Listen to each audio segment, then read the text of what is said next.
Le business plan pour une entreprise de garage automobile, c'est qu'est-ce que c'est et quelles sont les différentes sections qu'il doit comprendre. C'est ce qu'on va voir dans cette vidéo. Bienvenue sur cet épisode de Garage Business Show, la première chaîne de conseils pratiques pour créer et exploiter profitablement votre centre d'entretien et de réparation automobile. En fait, lorsque vous devez créer votre entreprise, à un moment, vous aurez besoin de financement. Et si vous avez recours au financement bancaire, la banque va vous demander de lui présenter ce qu'elle appelle un business plan. On l'appelle aussi un plan d'affaires. Certains vont aussi, d'ailleurs trouvent un synonyme qui est pas tout à fait exact, qui est le prévisionnel. Et on va voir exactement ce que c'est que le prévisionnel et quelles sont les différences entre prévisionnel et business plan. Et donc la banque va vous demander ce document que vous aurez besoin d'établir pour pouvoir lui adresser. Je vous ai fait deux, trois autres vidéos justement sur le même sujet que le business plan. Donc je vous invite, quand vous avez terminé celle-ci, à regarder ces autres. Et l'une de ces vidéos d'ailleurs, c'est pourquoi est-ce que le business plan ne sert à rien dans le cadre d'un projet de centre auto. Donc n'hésitez pas à chercher également cette vidéo-là parce que vous allez, ça va vous permettre de mieux comprendre quelles sont les attentes que vous pouvez avoir pour ce document. Dans cette vidéo, je voudrais qu'on se concentre sur comment est-ce que vous le construisez et notamment quelles sont les différentes parties que vous devez inclure dans votre business plan. En fait, le business plan, c'est quoi? C'est simplement un document sur la base qui vous sert en fait à transmettre au banquier des informations sous un format structuré. C'est-à-dire que dans ce document, le banquier s'attend à recevoir des informations, un certain nombre d'informations qui sont incontournables, qui sont indispensables pour qu'il puisse comprendre votre projet et puis surtout pour qu'il puisse remplir la grille de scoring qu'il a besoin de remplir pour envoyer aux experts crédits qui, eux, vont tabler sur le dossier, etc., etc. Alors, concrètement, donc, quelles sont ces parties qui sont préformatées et qu'un banquier s'attend à retrouver dans n'importe quel business plan?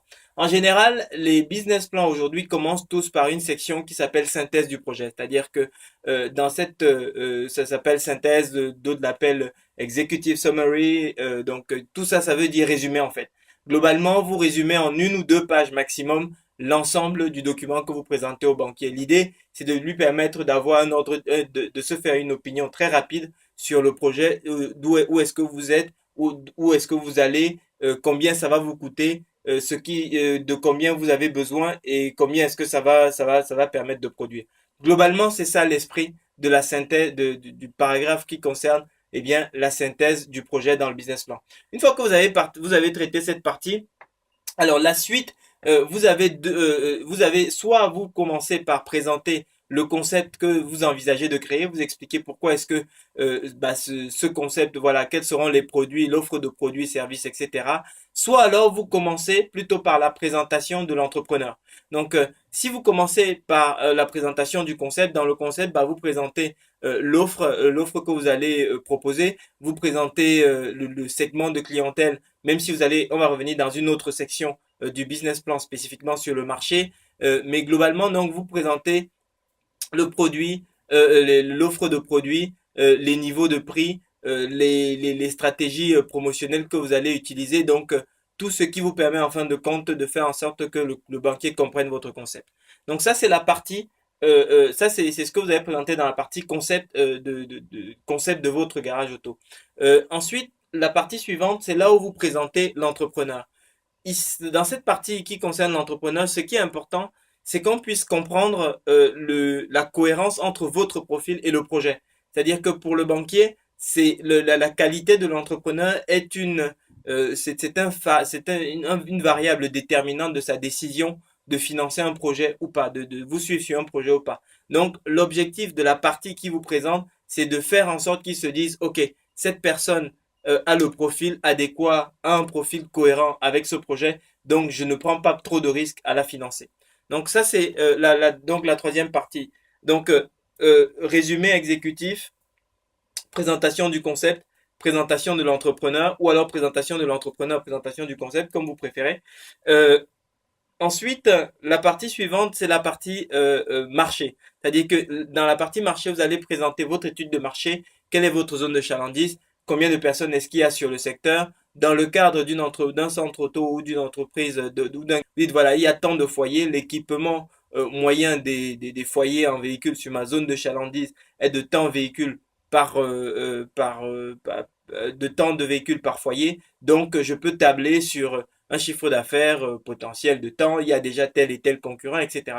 Ici, ce qui est important, c'est de montrer à votre banquier que vous connaissez votre zone de chalandise. Ensuite, vous allez passer maintenant à la partie financière, là où vous allez présenter les tableaux essentiels pour un business plan. L'objectif de cette partie, et ce que je vous invite à faire, c'est regarder la vidéo que j'ai faite également à ce sujet, donc et où je traite spécifiquement sur la partie financière. Et d'ailleurs, la partie financière, c'est aussi ce qu'on appelle le prévisionnel. C'est-à-dire que des fois, les banques disent, envoyez-moi un prévisionnel. Ça veut dire que toute la partie texte, etc., c'est moins important pour eux. Et vous allez comprendre pourquoi si vous regardez la vidéo où je vous explique pourquoi est-ce que le business plan est inutile. Donc la partie prévisionnelle, donc c'est en général la dernière partie. Alors parfois on met la présentation de l'entrepreneur après cette partie financière. Moi, ce que je vous recommande de faire, c'est de la mettre juste après la présentation du résumé exécutif, surtout si vous avez un profil qui est vraiment, que vous avez su décrire comme étant un élément fort de votre projet. Parce que sur la partie financière, c'est vraiment beaucoup de tableaux Excel. Et puis après, eh bien, c'est les annexes, c'est-à-dire tout ce qui ne rentre pas dans le document principal. Donc voilà un petit peu ce que c'est qu'un business plan dans le domaine d'un projet de centre automobile. Ce que je vous invite vraiment à faire, c'est regarder les autres vidéos que je vous ai faites sur le sujet, ce qui vous permettra d'avoir une vue complète sur le sujet, notamment la vidéo sur les aspects financiers, mais également la vidéo, je vous dis, qui est un peu provocatrice, où je vous dis, pour quelle raison est-ce que ça ne sert à rien, mais pourtant, il faut bien que vous le fassiez. C'est ce que je souhaitais partager avec vous. J'espère que ça va vous aider à faire votre propre business plan. Quelles sont dans ces différentes parties, eh bien, selon vous, quelle est la section qui est la plus difficile à écrire? Quelle est la section qui vous paraît la plus difficile à rédiger? Posez-moi des questions dessus, réagissez dessus sur la vidéo, inscrivez-vous à la chaîne et écoutez, je vous souhaite très très bon succès dans votre projet. Merci. Que pensez-vous de cet épisode?